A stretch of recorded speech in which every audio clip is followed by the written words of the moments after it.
Yes, sir. What's your name? My name is Brad. Hey, Brad. Go ahead. And we went and watched it at McNeese last night. And we didn't get to ask our questions. And my son talked me into coming, and he chickened out. He's sitting up there. Hey, Charlie would say, be a man. Get down here. Yes, sir. Go ahead, Brad. Okay. Over the last few years, I've really been stirred to speak out more about child sacrifice, also known as abortion. Mm-hmm. And I went to a Operation Save America seminar in Atlanta a few years ago. Mm-hmm. And going over there, the phrase "without natural affection," which is some actions that are spoken of in Romans chapter 1 before you're given over to a depraved mind. And I was going over there with the mindset of these mothers that are aborting their children don't have this natural affection of motherhood. But after spending the weekend over there and going to the abortion mills and listening to people beg for the lives of these children, coming back home,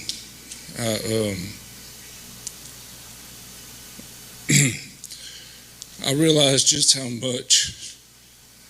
much more without natural affection for Christians not to speak up for these babies.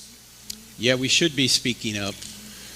And Charlie was so good at that. You'd see Charlie on the college campus and somebody would say they're all for abortion, and he'd say, I've got 2 sonograms here.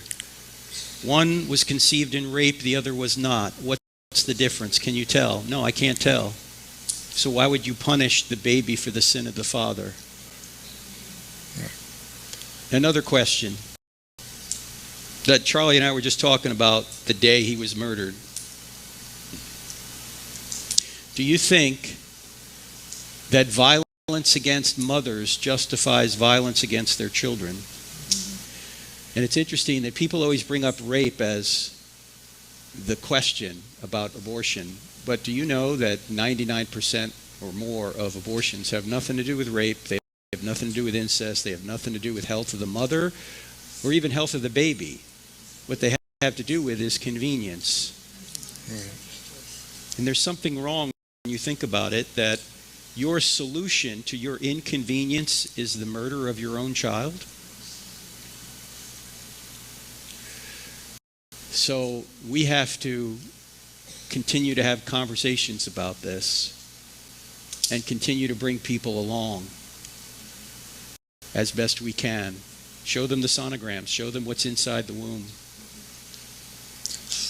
I guess my question is, going to this seminar, I realized that there's, I guess, more or less like a rift in the pro-life movement. Yeah, there's a rift between people who, I'm trying to think of the name for it. Abolitionists. Yeah, abolitionists and people who are not, who want abolition but know that it can't happen right now.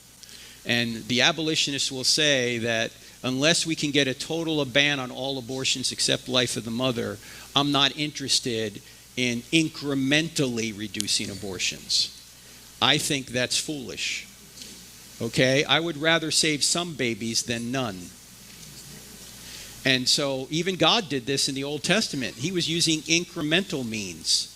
He didn't always demand complete purity. For example, in Matthew 19, Jesus says that Moses gave you a certificate of divorce because your hearts were hard, but it was not this way from the beginning. So even God was bringing people along incrementally because their hearts were hard. We have to do the same here in America. We have to do what we can to convince people abortion is a great evil, and any legal things that we can do to reduce abortions we ought to do as well, until we can eventually convince everybody that abortion is unthinkable. Thanks for your question, Brad, and your concern. All right, let's keep moving.